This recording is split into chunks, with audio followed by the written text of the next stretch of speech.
علماء ذویل احترام، سادات کرام، السلام علیکم ورحمۃ اللہ وبرکاتہ۔ الحمدللہ الحمدللہ الحمدللہ رب العالمین،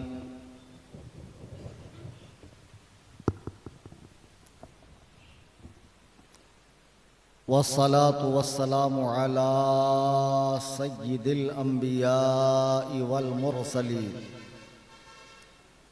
وآلہ واصحابہ الطیبین الطاہرین، لعنت اللہ علی الرافضین المرتدین الی یوم الدین۔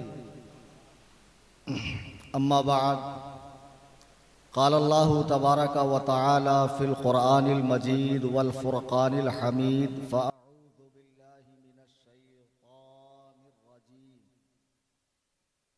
بسم اللہ الرحمن الرحیم۔ یا ایہا الذین آمنوا لا تتخذوا آباءکم وإخوانكم أولياء إن استحبوا الكفر على الإيمان ومن يتولهم منكم فأولئك هم الظالمون۔ قال رسول الله صلى الله عليه وسلم: يكون في آخر الزمان دجالون كذابون يأتونكم من الأحاديث بما لم تسمعوا انتم ولا آباؤكم فإياكم وإياهم لا يضلونكم ولا يفتنونكم، او كما قال علیہ الصلاۃ والسلام۔ میرے نہایت واجب الاحترام بزرگوں، دوستوں، بالخصوص صاحب سجادہ، ناشر مسلک اعلیٰ حضرت پر بازوئے سرکار تاج الشریعہ، عالم اسلام کی ایک موقر اور عظیم ہستی،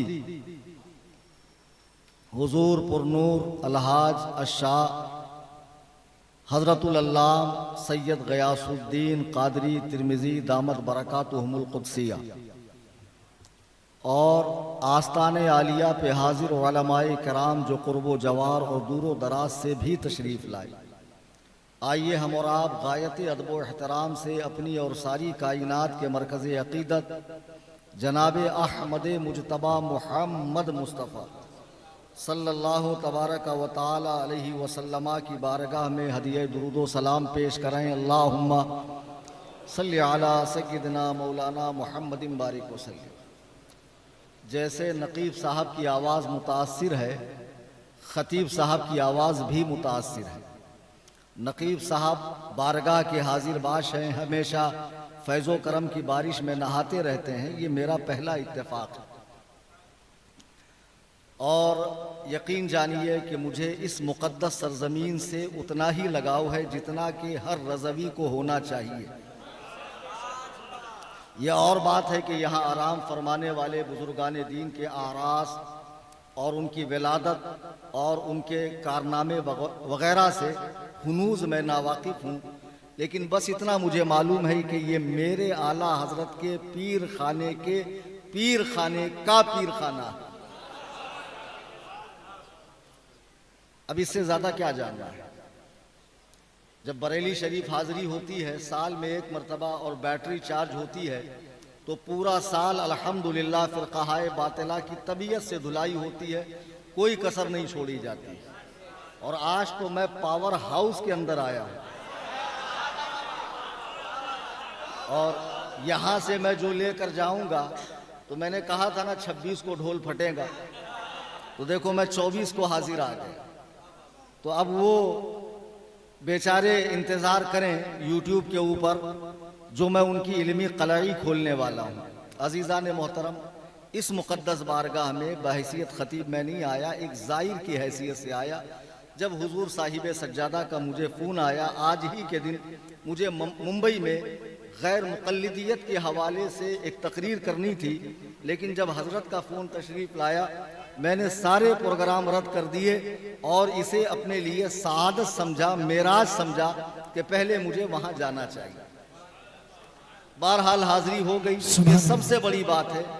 اور میں اپنے سے پہلے خطیب صاحب کو سماعت کر رہا تھا، ماشاء اللہ بڑے فصیح اللسان ہیں، طلیق اللسان ہے، زبان و بیان کی نوک و پلک ان کی بہت زیادہ سدھری ہوئی ہے، اور ایک سے ایک قابل لوگ ماشاء اللہ یہاں تشریف لاتے ہیں، ماشاءاللہ بہت خوشی محسوس ہوئی۔ ویسے تو ہندوستان میں مزارات کی کوئی کمی نہیں ہے، آراز کی کمی نہیں ہے، اور عرسوں کے نام پر جو دھینگا مشتی ہوتی ہے وہ ہم سے ڈھکا چھپا نہیں ہے۔ ایسی چند بارگاہیں ہوں گی جہاں کے آراز عین شریعت مطہرہ کے مطابق ہوتے ہوں، ان میں سے ایک یہ بارگاہ ہے جہاں علماء کی قدر ہوتی ہے اور عوام کچھ یہاں سے لے کر جاتے ہیں، واہ ورنہ اور جگہ ناڑے، گھوڑے، دھاگے، انگوٹھیاں، قوالی شریف کی کیسٹ اور پتہ نہیں کتنی چیزیں لوگ لے کر جاتے ہیں جن سے ان کا دنیا میں بھی بیڑا غرق ہے اور آخرت میں بھی غرق ہے۔ لیکن یہ وہ بارگاہیں ہیں، چند بارگاہیں کہ جہاں سے عوام کو علماء کے ذریعے نبی کریم صلی اللہ علیہ وسلم اور خدا وند قدوس و جبروت کا صحیح پیغام ملتا ہے۔ حضور صاحب سجادہ نے مجھ سے فرمایا، مجھے حکم دیا، میرے آقا ہیں، میرے مخدوم ہیں، اور ایسے مخدوم ہیں کہ جن کا احترام میرے پیر کرتے تھے۔ یہ پہلا اتفاق ہے، میں کالپی شریف میں ہوں، اور یہ پہلا اتفاق ہے کہ حضرت کی موجودگی میں عرض کرنے کی جسارت کر رہا ہوں، حضرت کی موجودگی میں عرض کر رہا ہوں، یہ پہلا اتفاق ہے، ورنہ ملاقاتیں تو کئی ہیں۔ اور حضور تاج الشریعہ کی بارگاہ میں حضور کے ساتھ، حضور غیاث ملت کے ساتھ حاضری ہوئی۔ میں نے اپنے شیخ کو جن کا احترام کرتا دیکھا، کیا میں ان کا احترام نہیں کروں گا؟ ان کی جوتی بھی میرے لیے تاج سر ہے، اور خدا کی قسم میں بڑا فخر محسوس کر رہا ہوں کہ حضور صاحب سجادہ نے مجھ حقیر کو طلب فرمایا اور مجھ سے کہا، کلیم حنفی، آپ کو بد مذہبیت کے حوالے سے، دیوبندیت کے حوالے سے کچھ باتیں کہنی ہیں۔ یقین جانیے اس سے پہلے ابھی جب مائک پر نہیں آیا تھا میں 2-3 باتیں کر رہا ہوں کہ بار بار کھانسی ہو رہی ہے، الحمدللہ اتنی دیر بول لیا لیکن ابھی کوئی ایسا محسوس نہیں ہو رہا۔ میں نے سورہ توبہ کی ایک آیت کریمہ پڑھی جس میں اللہ تبارک و تعالیٰ فرما رہا، یا ایھا الذین آمنوا لا تتخذوا آباءکم و اخوانکم، اے ایمان والو اپنے باپ اور بھائیوں کو دوست نہ بناؤ، ان استحبوا الکفر علی الایمان، اگر وہ ایمان کے بدلے کفر کو پسند کریں۔ آج جو لوگوں کا مزاج یہ بنا ہے، آن لائن دنیا میں ہزاروں لوگ اس وقت سن رہے ہیں، اور جب تقریر اپلوڈ ہو جائیں گی تب بھی ینگرز، یوتھ، نوجوان اسے سنیں گے، جو اسے بریلوی شدت قرار دیتے ہیں کہ یہ بریلویوں کی شدت ہے۔ خدا کی قسم بنظر غائر اگر آپ قرآن و حدیث کا مطالعہ کریں گے تو یہ شدت آپ کو قرآن و حدیث میں ملے گی۔ نبی اللہ سبحانہ و تعالیٰ ارشاد فرما رہا ہے کہ اے ایمان والو اپنے باپ اور بھائیوں کو دوست نہ بناؤ اگر وہ ایمان کے بدلے کفر کو پسند کریں۔ ظاہر سی بات ہے کہ قرآن کا جب نزول ہو رہا ہے تو اس کے پہلے مخاطب صحابہ کرام کی جماعت ہے، یعنی وہ خطاب صحابہ کو ہے۔ تو اس دور میں جو لوگ حلقہ بگوش اسلام ہو رہے تھے ان میں سے کئیوں کی رشتہ داریاں کفار سے تھی، تو تالیف قلب کے لیے قرآن کو اتنی اجازت دینی چاہیے تھی کہ بھئی جب تک سب لوگ داخل اسلام نہیں ہوتے نرمی کا معاملہ رکھا جائے، سختی نہ کی جائے۔ لیکن قرآن نے شروع دن سے یہ مزاج بنایا، ادخلوا فی السلم کافہ، اسلام میں پورے آ جاؤ، آدھا تیتر آدھا بٹیر یہ ادھر نہیں چلے گا، آنا ہے پورے آ جاؤ اور جانا ہے تو پورے طور پہ چلے جاؤ۔ جیسا کہ اس آیت کریمہ کا موقع نزول کئی واقعات کو بتایا گیا، ایک واقعہ یہ بھی ہے، عبداللہ بن سلام جو یہودیوں کے بہت بڑے عالم تھے بارگاہ نبوت میں حاضر ہوئے اور عرض کی، یا رسول اللہ میں اسلام تو لانا چاہتا ہوں لیکن میں بروز شنبہ یعنی سنیچر کو اونٹ کا گوشت نہیں کھاؤں گا، چونکہ یہودی مذہب میں سنیچر کے دن اونٹ کے گوشت کی ممانعت تھی۔ جب آپ یہ بارگاہ رسالت میں عرض کر رہے تھے، بیان کر رہے تھے، بلبلے سدرہ قرآن کی آیت لے کر اتر رہے ہیں کہ اے لوگو اسلام میں پورے پورے آ جاؤ، یعنی سابقہ ادیان جو منسوخ ہو چکے ہیں، ان کے احکام ختم ہو چکے ہیں، اب اس پر عمل نہیں کیا جا سکتا دین محمدی کے ہوتے ہوئے۔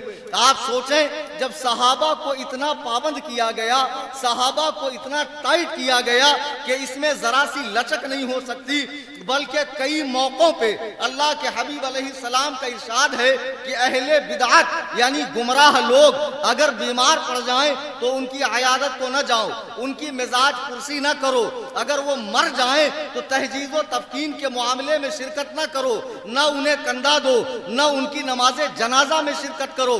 ذرا غور کیجئے کہ جو لوگ صرف اہل سنت و جماعت سے خارج ہیں، بد مذہب ہیں، گمراہ ہیں، ان کے ساتھ اتنی سختی کی جائے گی تو جو سرے سے اسلام کا قلادہ گلے سے اتار چکے ہیں، اسلام کا پٹا گلے سے اتار چکے ہیں، اب ان کے ساتھ کتنی زیادہ سختی کی جانی چاہیے، ہونی چاہیے کہ نہیں ہونی چاہیے۔ لیکن جیسے آج کل ہر چیز میں ڈپلیکیٹ آ گیا، آپ ذرا بزرگوں سے پوچھیں کہ آپ کے زمانے میں مرغی کئی قسم کی ہوتی تھی، بولیں گے ایک ہی قسم کی ہوتی تھی، دیسی مرغی۔ اب جو فارم کی آئی ہے یہ 10-20 سال کے اندر آئی ہے۔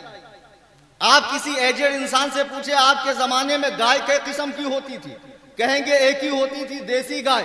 یہ جو جرسی گائے آئی ہے اسرائیلی پروڈکٹ، یہ ابھی ابھی آئی ہے۔ تو جیسے انگریز کم بخت نے ہر چیز میں ایک ڈپلیکیٹ نکالا ہے، ایسے ہی ملا میں بھی انگریز نے ڈپلیکیٹ ملا نکالا۔ جی، انگریز کے منحوس قدم پڑے، نبوت کے دعوے دار پیدا ہوئے، مہدویت کے دعوے دار پیدا ہوئے، شیخ الاسلام بننے لگے، حکیم الامت بننے لگے، قاسم العلوم والخیرات بننے لگے۔ غرض کہ آپ تصور کیجئے اس دور میں کہ انگریز کے منحوس قدم پڑتے ہیں، ایک ایسا شخص جو کورٹ کچہری میں ایک وکیل کے ہاتھ کے نیچے اسے کاغذ دینے کا کام کرتا تھا، پہلے وہ دعوی مجددیت کرتا ہے، پھر دعوی مہدویت کرتا ہے، پھر دعوی مثل عیسیٰ بن مریم کرتا ہے، پھر خود عیسیٰ بن مریم بنتا ہے، پھر ذلی نبی ہونے کا دعویٰ کرتا ہے، پھر ایک پہلو سے نبی اور ایک پہلو سے امتی ہونے کا دعویٰ کرتا ہے، اور پھر وہ کہتا ہے مجھ پہ وحی جو آتی ہے معاذ اللہ مجھ پہ 3 زبانوں میں وحی آتی ہے۔ مرزا غلام قادیانی کی بات کر رہا ہوں۔ اسی دور میں انگریز کا لگایا ہوا پودا دارالعلوم دیوبند، جہاں سے یہ ذہن دیا گیا ہے کہ بعد زمانہ نبوی بھی نیا نبی آ سکتا ہے۔ آج جو دیوبندیوں کی تبلیغ دیکھ کے متاثر ہے، ان کی داڑیاں، ان کی نمازوں کا حال، ان کا تقویٰ، طہارت، تسبیح، مصلی اور خوب دور و دراز دیہاتوں کے اندر جا کر تبلیغ کرنا۔ میں نے بارہا بتایا کہ پاخانے پہ چاندی کا ورق لگانے سے اصلیت نہیں بدلتی ہے، ورق ہٹا کے اندر کی گندگی دیکھو۔ اعلیٰ حضرت فرماتے ہیں، اور کیا خوب فرماتے ہیں، سونا جنگل رات اندھیری، چھائی بدلی کالی ہے، سونے والوں جاگتے رہیو، چوروں کی رکھوالی ہے۔ انگریز کم بخت نے ڈپلیکیٹ نبی بھی نکال دیا، ڈپلیکیٹ مولوی بھی نکال دیا۔ تو آپ کو کیا لگ رہا ڈپلیکیٹ پیر نہیں نکلے ہوں گے؟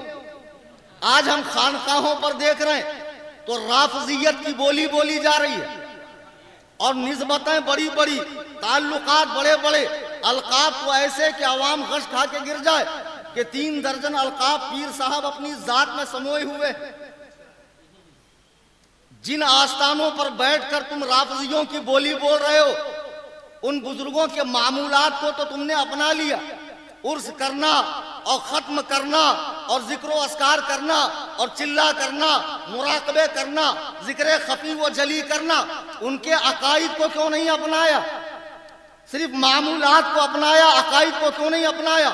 آپ سرکار مخدوم کچوچھا رضی اللہ تعالیٰ عنہ کی لطائف اشرفیہ اٹھا کر دیکھیے کہ آپ نے امیر معاویہ پہ بھونکنے والوں کو رافضیوں کا ملعون فرقہ کہا۔ ہم دیکھ رہے ہیں کہ وہاں سے بھی کچھ رافضیت کی بولی جا رہی ہے، اور جو بڑی بڑی خانقاہیں ہیں وہاں سے بھی چند چوزے ایسے نکل رہے ہیں جو اپنے آبا و اجداد کی تعلیمات کے خلاف کر رہے ہیں۔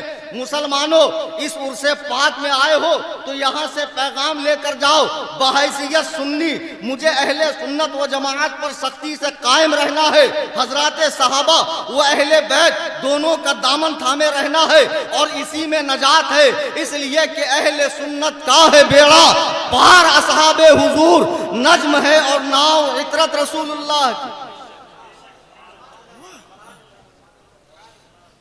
تم کب انگریز کی سازش سمجھو گے؟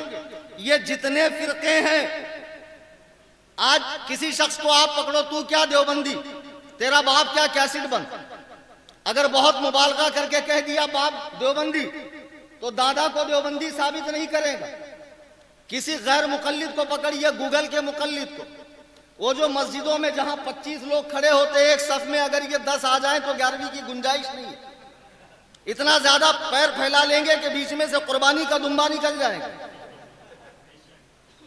اور ہاتھ ایسے باندھیں گے، پیر اتنے پھیلے ہوئے، کم بخت کو اگر کوئی حوالدار بلائے ادھر آ تو اسی اسٹائل میں جائے گا، وہاں تو بڑے ادب سے حاضر ہوگا۔ بے وقوف، جب تو کسی حوالدار کے سامنے اس اکڑو اسٹائل میں نہیں جاتا ہے تو قرآن کہتا وَقُومُوا لِلَّهِ قَانِتِينَ، اپنے رب کے حضور ڈرتے ڈرتے کھڑے رہو۔ عاجزی کا انداز یہ ہے، عاجزی کا انداز یہ ہے۔ تو یہ غیر مقلدین کا فرقہ بھی انگریزی دور ہی کی پیداوار ہے۔ اچھا، لوگ بڑے چتر ہیں، نام ایسا رکھ لیتے ہیں اہل الحدیث، یعنی حدیث والے، تو معلوم پڑتا ہے واقعی میں یار حدیث والے تو یہ ہم لوگ کیا ہے، ہمارے پاس تو حدیث ہے ہی نہیں، کل حدیث تو انہی کے پاس ہے۔ اہل قرآن، قرآن والے، یعنی جب سے قرآن ہے، جب سے اہل قرآن ہے، چکما دیا جا رہا ہے۔ گلاب جامن کھاتے ہو نا، اس میں گلاب ہوتا ہے کہ جامن ہوتا ہے؟ گلاب ایک پھول ہے، جامن ایک پھل ہے، دونوں میں سے کچھ ہوتا ہے۔ تو ویسے یہ اہل حدیث ہے، نہ یہ اہل ہے نہ ان کے پاس حدیث ہے۔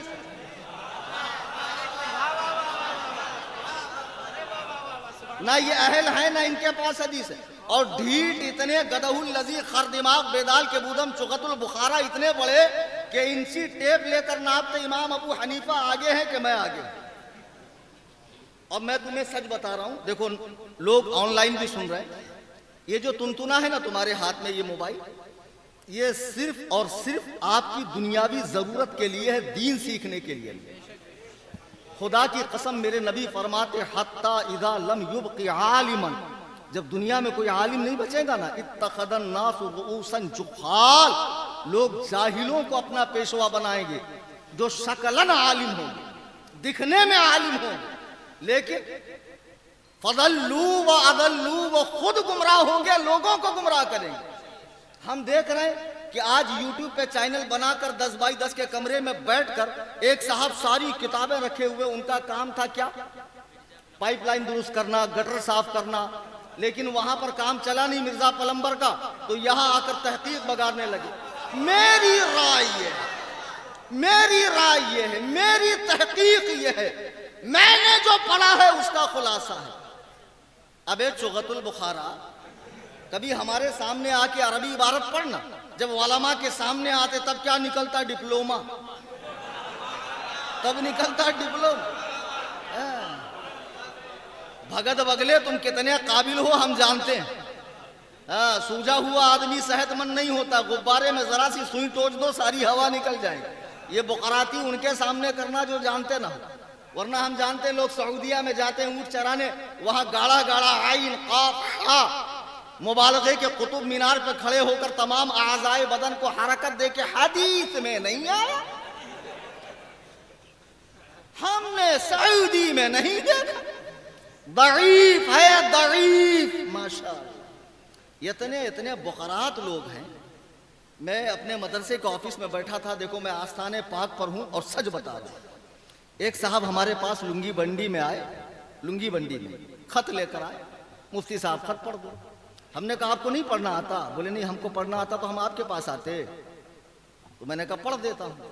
وہ تھے گوگل کے مقلد، غیر مقلد، اب خط کھولا میں نے، خط میں لکھا تھا سلام و دعا کے بعد معلوم ہو کہ ہم سب یہاں بخیر ہیں.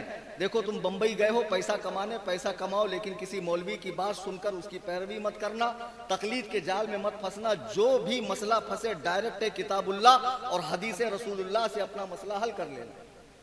اب میں بس کرتا ہوں اس لیے کہ جو صاحب خط لکھ رہے ہیں ان کو ذرا جلدی ہے، تم تو جانتے ہو کہ مجھے لکھنا نہیں آتا. اب میں حیرت کے سمندر میں ڈوب گیا. یا اللہ، وہ چغت البخارا کو لکھنا نہیں آتا، اس خر دماغ کو پڑھنا نہیں آتا، یہ لوگ حدیث قرآن سے مسئلہ نکالتے کیسے؟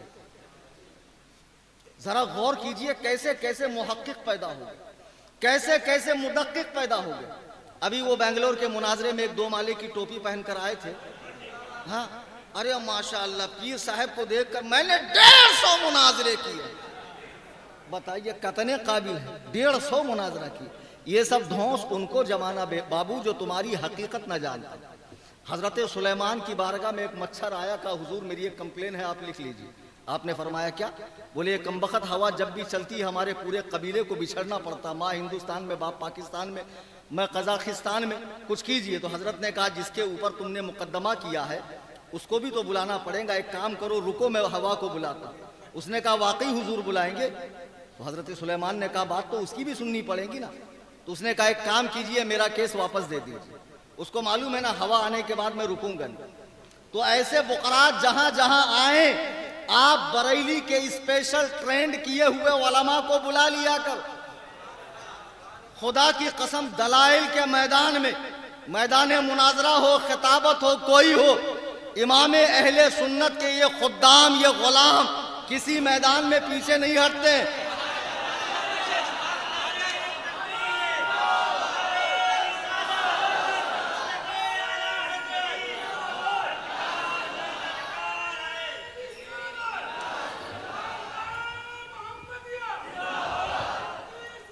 افسوس کی بات یہ ہے کہ ان 2 ٹکے کے ملاؤں کو بڑی بڑی خانقاہوں کا سپورٹ مل رہا ہے. بھائی اگر میری سمجھ میں نہیں آ رہا ہے کہ آپ رافضیت کی بولی بول کیوں رہے ہو، آپ ایران کے رسیا کیوں ہو گئے؟ اور میں تو ایران سے کہوں گا یار تمہارے چاہنے والے اتنے پیدا ہو گئے، ایک کام کرو ان کو بھی ایک بار دعوت پہ بلا لو جیسے اسماعیل ہانیہ کو بلائے تھے. ایران کی دعوت معلوم ہے نا پھر کیسے ہوتی. ہاں سیدھا جنت سے ایک اسٹاپ پہلے، تو سارے پیر صاحب وہیں پہنچ جائیں گے جو ایران کی بولی بول رہے ہیں. آج ایک عام فہم بات کی جاتی امام نسائی کے حوالے سے کہ امام نسائی نے فرمایا کہ حضرت امیر معاویہ کے شان میں کوئی صحیح حدیث نہیں ہے. آپ کو معلوم ہونا چاہیے علم حدیث کا اصول اور قاعدہ کہ علم حدیث میں صحیح کے مقابلے میں غلط نہیں آتا. یہ مفتی اشفاق صاحب بیٹھے ہیں، پوچھیے آپ، مفتی عادل اظہری صاحب بیٹھے ہیں اور بھی علماء بیٹھے ہیں. علم الحدیث میں صحیح کا مقابل، ارے بولو بھائی، صحیح کے مقابلے میں غلط نہیں آتا. آج جو پیر صاحبان اپنے پیٹ العلوم کو حرکت دے دے کے کئی مالا کی تسبیح پہن کے 10 انگلی میں 20 انگوٹھی پہن کر یہ چونچ لال کر کے حلقہ مریدہ میں معرفت سے بھری ہوئی باتیں کرتے ہیں چاندی کا چلم مارنے کے بعد کہ امیر معاویہ کے شان میں کوئی صحیح حدیث نہیں ہے. امام نسائی نے کہا ہے اللہ کی قسم میں اس عظمت والی بارگاہ میں جس بارگاہ میں فیض پا کر ذرے مہتاب بنے، آفتاب بنے، علم و فن کے چمکنے لگے، کوئی امام احمد رضا بنا، کوئی شاہ برکت اللہ بنا. بارگاہ میں ذمہ داری سے کہہ رہا ہوں اگر آن لائن سن رہے ہو اور تفضیلی گروپ کے متوالو، اے مولائیت کا نام لینے والو سن لو، اللہ کے عزت و جلال کی قسم امام نسائی نے جو کہا کہ امیر معاویہ کی شان میں کوئی صحیح حدیث نہیں ہے تو تو نے کیا سمجھا سرے سے حدیث ہی نہیں ہے. صحیح نہ ہونے کا مطلب حسن حدیث ہو سکتی ہے، حسن لذات ہی ہو سکتی ہے، حسن لغیر ہی ہو سکتی ہے، ضعیف ہو سکتی ہے. علم الحدیث میں صحیح کے مقابل غلط آتا ہی نہیں ہے. کیا کہنے ورنہ حضرت امام ترمذی رحمہ اللہ نے حضرت امیر معاویہ کی شان میں حدیث بیان کر کے فرمایا یہ حدیث حسن ہے اور امام ترمذی کا حسن صحیح ہوتا ہے. واہ واہ واہ واہ. لیکن کبھی تشریف لائیے مکتب میں پڑھیے ہماری طرح قال اللہ قال رسول. آپ کو تو باپ کی فیلڈ پہ راج کرنا ہے اور جو اندھ بھکت ہیں انہی کے اندر کھیل کر آپ کو اپنی 7 پشتوں کے کھانے کا انتظام کرنا ہے. حساب سے رہیے پیر صاحب. اور اب تو ایسے ایسے پیر ہے سارا زور ان کے حلق کے اندر ہے, وہیں چار دیواری میں بیٹھ کے ہاتھ میں بھکمنگوں کی طرح مائک لے کر گلا پھاڑیں گے, ہاں وہیں سے سارا مناظرہ کریں گے. 1 مہینہ ہو گیا چیلنج دے کر کہ بھیا آؤ فتاوی رضویہ ہم کو سمجھاؤ, واہ واہ واہ واہ واہ. آؤ سمجھاؤ فتاوی رضویہ. جب لوگ قرآن پڑھ کے گمراہ ہو سکتے ہیں, حدیث پڑھ کر گمراہ ہو سکتے ہیں, تو فتاوی رضویہ سے گمراہ نہیں ہو سکتے؟ بالکل ہو سکتے ہیں. قرآن کہہ رہا یضل بہ کثیرا ویہدی بہ کثیرا. قرآن پڑھ کر لوگ گمراہ ہوں گے, قرآن سے لوگوں کو ہدایت ملے گی. اور یہ اہل حدیث حضور علیہ السلام کے فرامین کو اپنی عقلوں کے مطابق سمجھنے کی بنیاد پر گمراہ ہے. میں آپ کو ایک سچا واقعہ بتا کر اپنی بات کو مختصر کر دوں. ہمارے یہاں ایک صاحب تھے, پان پٹی چلاتے تھے. تو پان پٹی پہ کیا کرتے تھے, وہ پان کو چونا لگاتے تھے لیکن بول کر لگاتے تھے کتنا لگا. تو ماں نے کیا کہنے تو پھر ماں نے کہا بیٹا ایسا کرو تم سعودیہ چلے جاؤ, سعودیہ میں بہت پیسہ ہے اور یہاں تو اتنا دھندا چل نہیں رہا ہے. تو بولے اماں ہم سعودی جا کے کیا کریں گے؟ بولے بیٹا وہاں بہت ریال ملیں گا تو سارا گھر کا کام کاج ہو جائے گا, بہن کی شادی ہو جائے گی, تمہارے لیے بھی چاند جیسی دلہن لے کر آ جائیں گے. یہ میرے دیکھنے کا واقعہ, میں صحیح بتا رہا ہوں. لوگ حدیث قرآن پڑھ کر گمراہ کیسے ہوتے ہیں, اس بڑی بارگاہ سے آپ یہ ذہن لے کر اٹھیے. اب یہ صاحب سعودی گئے لیکن وہاں ان کا من نہیں لگ رہا تھا, نہ کھانا اچھا, نہ ہوا اچھی, نہ پانی اچھا, نہ ماحول وہاں کا جچ رہا تھا. اتنا صاف ستھرا ماحول جمتا نہیں لوگوں کو جلدی. تو اب یہ روزانہ اماں کو فون کریں, اماں ماحول جم نہیں رہا, اماں ماحول جم نہیں رہا, کسی طرح ہم کو بلا لے. تو اماں کہتی بیٹا نہیں وہیں رہو. تو وہاں ملتا ہے خبوس, بڑی بڑی روٹی جو ہماری طرح نرم نرم روٹی ہوتی نہیں. تو انہوں نے سوچا کیوں نہ اماں کو 2-4 خبوس بھیجوں, کھائیں گی تو خود بخود اپنے لال کو بلا لے گی, بیٹا واپس آ جا. اب جب انہوں نے وہاں سے خبوز بھیجا تو اب ان کو یہ خوشی تھی کہ اماں فون کر کے مجھے بلائیں گی, لیکن اماں نے فون کر کے ایسے کہا کہ ان کے پیر کے نیچے کی زمین نکل گئی. اماں بولے بیٹا جو سعودیہ سے تبرک تم بھیجے تھے نا وہ پورے محلے کے لوگ لے کر گئے, ہم کو تو کچھ بچا ہی نہیں. ایک کام کرو نیکسٹ مرتبہ 10-20 اور زیادہ بھیجنا. اب یہ مرتا کیا نہ کرتا. تو وہاں ان کا ویزا ایکسپائر ہو گیا, ان کو لگا دیا اونٹ چرانے کے کام پہ. وہاں کسی نے ان کو دے دیا مسند امام احمد, ہاتھ میں لے کر بیٹھے, خود ہی تحقیق کرتے کرتے اپنا بیڑا غرق کرنے لگے, خود سے حدیث پڑھنے لگے. امام سفیان بن عیینہ فرماتے ہیں لوگوں کا خود سے حدیث و قرآن پڑھنا اپنے آپ کو گمراہ کرنا. قرآن نے صاف کہا فاسألوا اہل الذکر ان کنتم لا تعلمون, علم والوں سے پوچھو اگر تمہیں پتہ نہ ہو.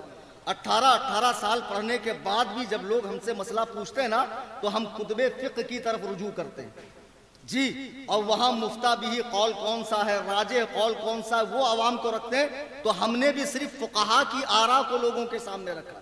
لیکن جب یہ وہاں سے تشریف لائے, یہ جھاپک جوا داڑا اور یہ بڑا پیٹ العلوم, یہ ماتھے پر شامی کباب, اور وہاں سے تشریف لانے کے بعد جب علامہ فخامہ اسامہ اوباما پاجامہ بن کر تشریف لائے محلے میں, کیا کہنے بابا. اب ان کو اتنا شوق ہوا حدیث قرآن پڑھنے کا.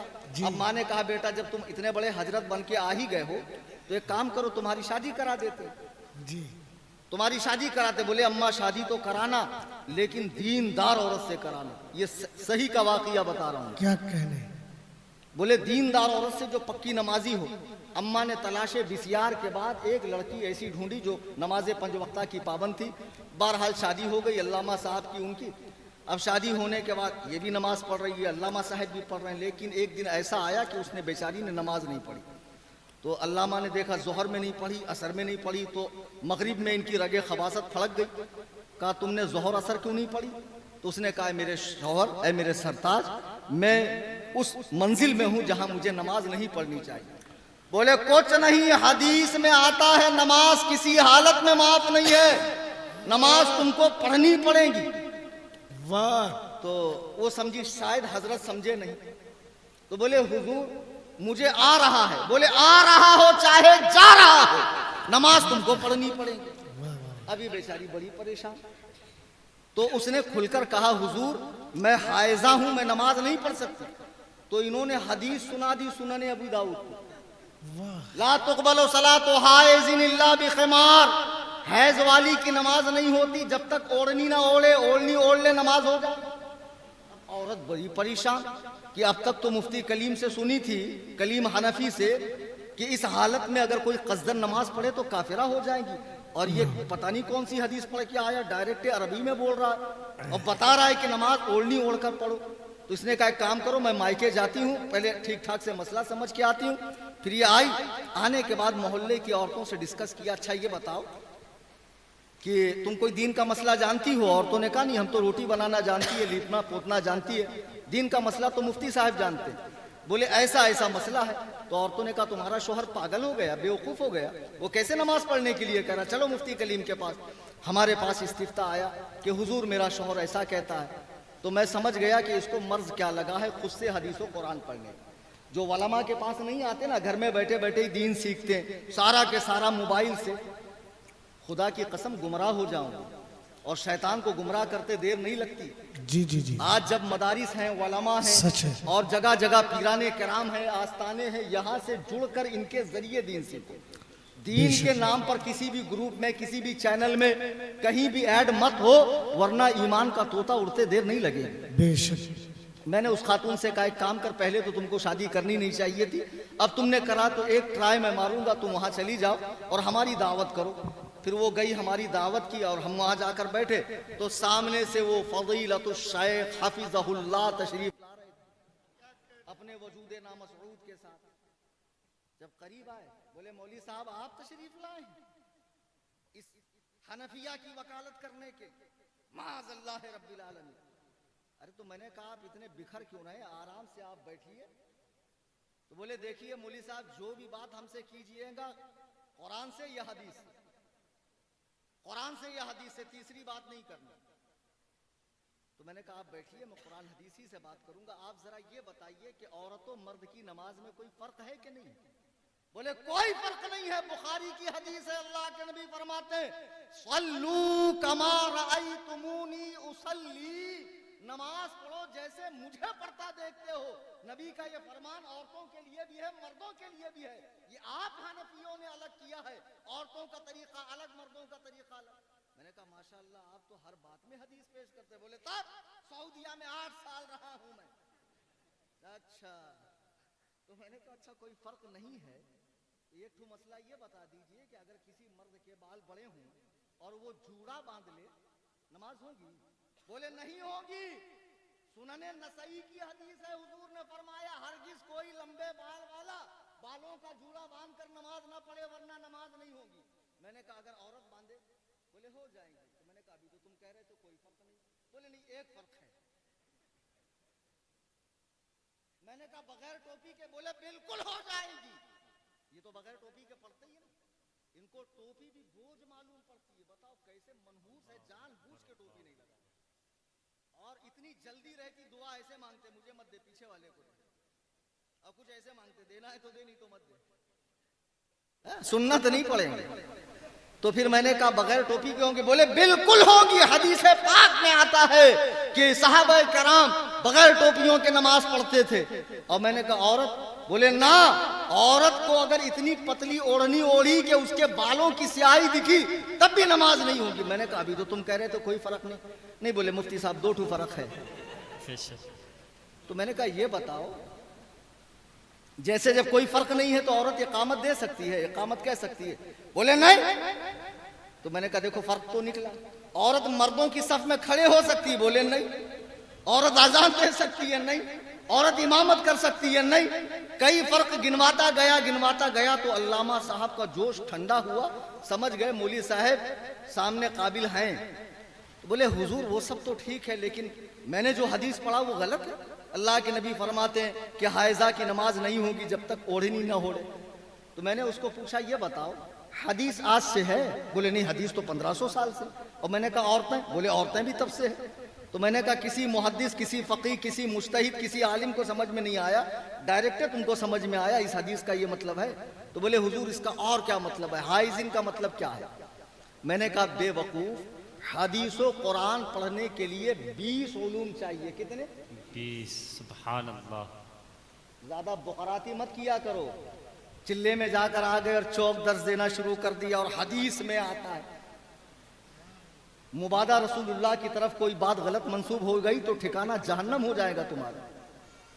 تو میں نے کہا اس حدیث کا مطلب تم کو معلوم ہے؟ حائض کا مطلب کیا؟ بولے جسے حیض آ رہا ہوں۔ میں نے کہا نہیں، یہ لغوی معنی ہے، حدیث میں لغوی معنی مراد نہیں ہے۔ حائزن بمعنی بالغتن، اللہ کے نبی فرماتے ہیں جب کوئی لڑکی بالغ ہو جائے تو اب بالغ بچی کی نماز بغیر اوڑھنی کے نہیں ہوتی ہے۔ یا حائزن بمعنی بالغتن ہے۔ حدیث و قرآن پڑھنے کے لیے مدرسے میں خاک چھاننی پڑتی ہے، 8 سال کا درس نظامی کرنا پڑتا ہے، تب آخری میں ہم کو بخاری دی جاتی ہے، اور یہ لوگ پہلے دن سے ہی جو ہے بخاری کھول کر اسلام 360 اور یہاں وہاں گوگل کی معرفت دین سیکھتے ہیں۔ خدا کی قسم ایسے ہی لوگ گمراہ ہوتے ہیں، ایسے ہی لوگ مرزا کذاب کا شکار ہوتے ہیں، ایسے ہی لوگ مرزا غلام احمد قادیانی کا شکار ہوتے ہیں، ایسے ہی لوگ یونس گوبر شاہی کا شکار ہوتے ہیں۔ اب سنو، فتنے تو اتنے آنے والے ہیں، میرے آقا فرماتے ہیں لوگ قبروں کے پاس جا کر تمنا کریں گے اے کاش اس قبر میں بجائے اس مردے کے میں ہوتا، ہاتھ میں انگارہ رکھنا آسان ہوگا، دین پر چلنا مشکل ہوگا۔ یہ وہی دور ہے، اگر اس دور میں ایمان کی سلامتی چاہتے ہو، اللہ کے عزت و جلال کی قسم، رسول کریم کی اولاد کی موجودگی میں کہہ رہا ہوں، آپ امن و امان والا راستہ مسلک اعلیٰ حضرت کو اسی میں آپ کے ایمان کی سلامتی۔ نعرہ تکبیر، نعرہ رسالت، عرس احمدی، حضور صاحب سجادہ، غازی اسلام، صوفی کلیم حنفی صاحب کی بلا بحیثیت سنی ہونے کے اللہ و رسول کے جتنے دشمن ہیں، خواہ وہابیہ ہوں، دیابنا ہوں، اہل تشیع ہو، جتنے بھی ہیں ان سے کوئی تعلق، کوئی علاقہ مت رکھیے، اور جو دیوبندیت گھس رہی ہے رشتہ داری کے ذریعے بھی وہابیت کو مت آنے دو۔ بعض لوگ زیادہ قابل ہوتے ہیں کہ نہیں لڑکی دے نہیں سکتے، لا سکتے ہیں۔ یہ کہاں سے تم کو جزیہ مل گیا مسئلہ؟ عالمگیری میں تو ہے جب تک مسلمان ہو کر 6 مہینہ اسلام پر اس کی استقامت نہ دیکھو اس سے شادی کرنا جائز نہیں ہے نا۔ آج تو پہلے آتے ہی ماں باپ سے توڑتی، جو ماں باپ سے توڑتی ہے وہ اللہ رسول سے نہیں توڑ سکتی۔ ہم نے دیکھا عورتوں کے ذریعے بھی وہابیت آئی ہے۔ خبردار، رشتہ داری بھی نہیں، رشتہ داری بھی اعلیٰ خاندان والوں میں نہیں، اعلیٰ حضرت والوں میں۔ کسی اینگل سے بھی بد مذہبیت، وہابیت، دیوبندیت، رافضیت کو مت آنے دو، اور جیسے وہابی دیوبندیوں کو نہیں آنے دوں گے اڑیا گڑیا لٹیا چٹیا ٹامک ٹوئیا، اس کی سہاگن اس کی ابھاگن، کسی کی جوگن کسی کی ناگن، کسی کی ودوا اور کسی کی کیا پتہ نہیں کیا کیا انہوں نے مزارات اولیاء کے تقدس کو پامال کر کے اس کی حرمت کو پامال کیا ہے۔ ان سارے اڑیا گڑیا لٹیا چٹیا پیروں سے بھی ہوشیار رہیے، اور جو جامع الشرائط پیر ہیں بے شک انہی کے دامن سے وابستگی اختیار کیجیے۔ حضرت نے ایک فون فرمایا، میں نے کوئی بات نہیں، حالانکہ جو لوگ میرے مزاج سے واقف ہیں، میں کتنا سخت مزاج کا آدمی ہوں، بے جانتے شک ہیں؟ یہ ہمارے شیخ ہیں، ہم ان کا احترام کرتے ہیں، میں نے اپنے شیخ کو ان کا احترام کرتے تھے، سبحان اللہ، حق ہے، واہ واہ، جن کا احترام علماء عرب و عجم فرماتے تھے، بے شک ان کو میں نے ان کا ادب کرتے دیکھا ہے آل رسول کا۔ ایسوں کے دامن سے وابستہ ہو جائیے، ورنہ بہت ڈپلیکیٹ مال گھوم رہا ہے، پیر کی شکل میں، عالم کی شکل میں، مصلح کی شکل میں، مہدی کی شکل میں، اور اب تو کوئی قناعت نہیں کر رہا مولوی پر، مفتی بھی ہلکا ہو گیا، اب تو مجدد پیدا ہو رہا ہے، وہ بھی جیسے جیسے آگے بڑھ رہے ہیں ان کی داڑھی کم ہوتے جا رہی ہے، اب تو نبی بننے کی ہوڑ لگی ہوئی ہے۔ مرزا نے کیا نبوت کا دعویٰ کیا، اسی کے فرقے میں 8-10 لوگوں نے اور نبی ہونے کا دعویٰ کیا۔ اب جرمن میں چلے جائیے، آسٹریلیا میں چلے جائیے، اللہ کے فضل و کرم سے میں نے 11 کنٹری کا وزٹ کیا ہے، اور دنیا میں میں جہاں جاتا ہوں، ابھی گزشتہ مہینے میں ہانگ کانگ اور چائنا گیا ہوا تھا، اسی انداز میں میں اپنے مسلک کو پیش کرتا ہوں، سبحان اللہ، اور اللہ تبارک و تعالیٰ یہ ہمت و جرات میرے شیخ کے صدقے میں سلامت رکھے۔ آمین۔ باتیں بہت طویل نہیں کرنی، یقین جانیے مفتی عادل صاحب گواہ ہے، میں 2 منٹ بات نہیں کر پا رہا تھا کھانسی کی وجہ سے، پتہ نہیں کیسے آدھا گھنٹہ اور پونا گھنٹہ تقریر کر، سبحان اللہ، یہ کرم نہیں تو کیا ہے۔ زندگی سلامت رہی، دوبارہ آپ کے سامنے آنے کا اتفاق ہوا، پھر انشاءاللہ سلسلہ کلام کو میں دراز کروں گا، ہمارے انشاءاللہ میرے شیخ نے فرما دیا سبحان اللہ، واہ واہ، عرس محمدی، تو 24 شعبان المعظم انشاءاللہ الرحمن، پھر تب قاعدے سے خبر لی جائے گی۔ سر دست حاضری مقصود تھی سو ہو گئی، اللہ تبارک و تعالیٰ دوران تقریر قرآن کریم پڑھنے میں، حدیث پاک کے الفاظ بولنے میں کوئی واقعہ نقل کرنے میں بارگاہ کا تقدس اگر پامال ہوا ہو، مجھ سے کوئی غلطی ہوئی ہو، تمام حاضرین سامعین کے سامنے میں توبہ کرتا ہوں۔ استغفر اللہ ربی من کل ذنب، لا الہ الا اللہ محمد رسول اللہ صلی اللہ علیہ وسلم۔ شاید کہ اتر جائے تیرے دل میں میری بات، انداز بیاں گرچہ بہت شوق نہیں، وما علینا الا البلاغ۔